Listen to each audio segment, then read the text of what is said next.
Shall we move on to the next objective? When you first raised that one, I thought, how on earth can you have an objective about that? But when we talked it through, it all made perfect sense. Yes, I know. Lots of people think you can only have objectives about things you can quantify. But if you make them descriptive enough, you can also have objectives about the soft part of the job. Now, we need to remind ourselves of the exact wording. To identify and act on the reasonable concerns of other departments about the way we work with them, measured by 360 feedback and deliberately sought examples reviewed at quarterly appraisals. Well, I was bothered that we were going to have a disagreement about that word reasonable, because some of those departments can be pretty unreasonable at times. No, some of them seem a bit demanding. That's why I wanted to review feedback regularly and work from specific examples. Hopefully we can then fine-tune our joint understanding of reasonable. Did the interim reviews help? Definitely. They not only kept me on track, but reassured me that what I was doing was along the right lines. I've had surprises before during performance reviews, where you think you're doing okay, and then your reviewer raises an issue that you weren't really expecting or didn't think was important because nothing was said at the time. No, that doesn't help anyone. That's why routine reviews are essential. It felt fair too. I knew that my review wasn't going to depend on something over which I had no control. How do you mean?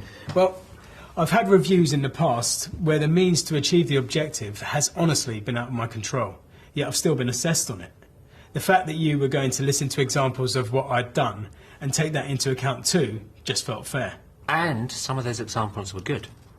They enabled us to pick up on some things you'd done that actually helped other departments even though they weren't consciously aware of the benefits, and that would never have shown up in the 360 feedback. So, overall, how do you feel about your achievement of that objective? On the measure we set, I'd say achieved. Actually, I'd say exceeded.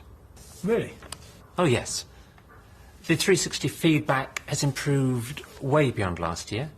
The examples you quoted during our routine reviews prove you're thinking creatively. You're a good team worker, and you keep our corporate values in focus. Also, 3 of your initiatives have saved money and impacted on client retention. That's above and beyond what you and I were originally aiming for. I suppose so, thanks. I hadn't thought of it like that. While we're talking about other departments, do we need an objective about the monthly reports I send round? How long after the end of the month do you send them? By changing the software and the way that we collect data, I've got it down from 10 days to 3. Is 3 days sufficient for them? Yeah, but most of them don't even look at it straight away. And is 3 days a challenge for you, or is it fairly routine? Routine. Well, then let's make that a performance standard and not an objective. What's the difference? Well, to me, an objective involves a bit of a challenge, a bit of a stretch. It's something you achieve, whereas a standard is something that's more routine, doesn't involve much challenge and is ongoing. So basically, maintain the 3-day standard and don't spend any extra time trying to improve it because it would be unnecessary. I see. That makes sense. So on this issue of further reducing costs, we do need an objective because that will be challenging. Yes. And to put it into context, we know that budgets are getting tighter, so each cost centre reviewer is charged with reducing costs by 10% next year. Consequently, I am asking all my direct reports to contribute to that reduction. At this stage, have you any idea what might be a reasonable target for you to go for? 10% sounds a bit tough, especially as I already saved money last year. I feel a bit safer aiming at, say, 7%. OK, let's go for 7% then. And as we monitor and review progress, we'll know if that's reasonable. We can adjust it either way depending on how realistic it is and how much the whole team is saving. Yeah, that sounds fair. Good. To be clear, though, budget savings mustn't be made at the expense of another department. Shifting costs elsewhere doesn't save the organisation money as a whole, so we'd achieve our objective but fail in the overall purpose. Also, we mustn't affect the service we provide. But I think I needed some help on this one. What kind of help?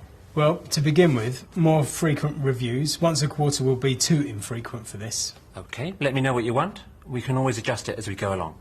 I'd also like you to come to some of my staff meetings to emphasise how much the cost savings depend on my staff doing their bit. That'll be worthwhile, especially at the start of the campaign.